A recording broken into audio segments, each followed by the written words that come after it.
Hazır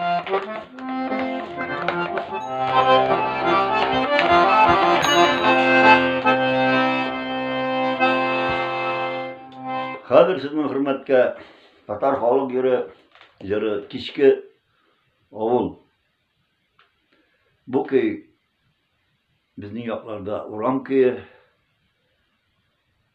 Bu yerinde biz yigit çaklarda, student yıllarında kuyov yigit bulup yürgen çaklarda, avul toylarında, oşlarında, soldatlar uzatkanda, avulun bir başından bir başına kudaşalar uzatıp yürgen jırlarının birisi.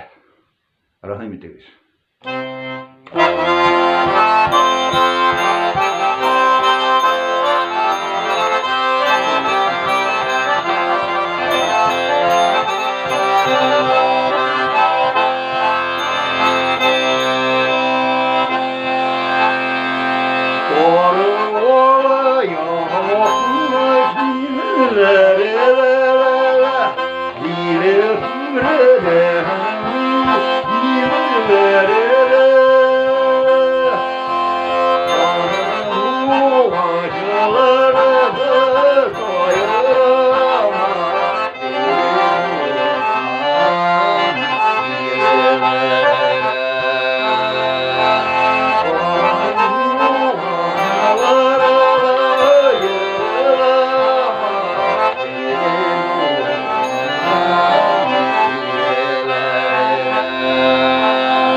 Sana doğacım çizesinme,